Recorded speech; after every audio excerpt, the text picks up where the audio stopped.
Kinundena ni Vice President Sara Duterte at ng kanyang ama na si dating Pangulong Rodrigo Duterte ang anilay marahas na paraan ng paghahain ng arrest warrant laban kay Pastor Apollo Kibuloy dyan sa Davao City.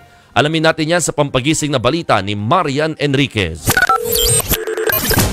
Nabalot ng tensyon na ang paghahain ng arrest warrant kay Pastor Apollo Kibuloy at 5 iba pa sa compound ng Kingdom of Jesus Christ sa Davao City kahapon. Bukod sa higit 100 pulis na pinadala, may air asset pang pinalipad sa ibabaw ng compound. Pinasok din ng mga pulis ang iba pang property ng KOJC sa Davao City at Sarangani. Persahan din nilang binuksan ang gate ng Glory Mountain at Prayer Mountain. Ang paraan na yan ng paghahain ng arrest warrant kay Kibuloy, binatikos ni Vice President Sara Duterte. Ayon sa bise, questionable ang aniyay labis na pwersa na ipinakita ng mga otoridad sa harap ng mga sibilyan. Dapat daw maayos, katanggap-tanggap at makatao ang pagpapairal ng batas at pagtataguyod ng hustisya sa bansa. Kinundena rin ito ng kanyang ama at kilalang malapit kay Kibuloy na si dating Pangulong Rodrigo Duterte na administrator ngayon ng mga property ng KOJC.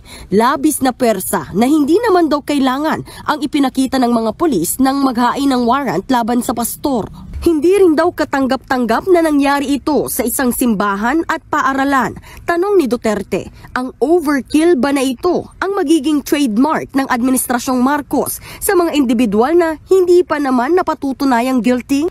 Dagdag pa ni Duterte, magiging pareho ba ang pagtrato ng administrasyon sa mga kritiko at mga taga-suporta nila? Paano raw matitiyak ng pamahalaan na mapangangalagaan ito ang saligang batas kung nilalabag naman daw ang mga karapatang pantao?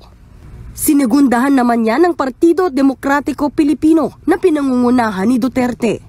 Questionable raw ang aksyon ng kasalukuyang administrasyon pagdating sa hustisya at pagprotekta sa batas na naaayon sa konstitusyon. Kasunod niyan nilinaw ng Davao Regional Police na mapayapa ang pagsisilbi nila ng arrest warrant. Sapat lang daw ang bilang ng mga pulis sa naturang operasyon. Kahit lang na po na binomba kami ng water cannon ng supporters and followers ni Pastor Kibuloy ay hindi po tayo nag-react. We maintain our composure po, and then we demonstrated maximum tolerance.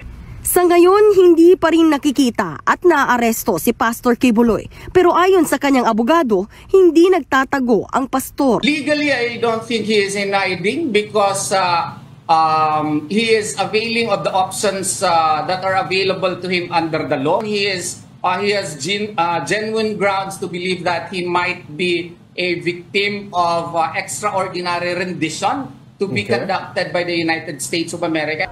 Sa ngayon, pinag-aaralan daw ng kampo ni Kibuloy na maghain ng reklamo laban sa iligal na pagpasok ng mga pulis sa mga property ng pastor.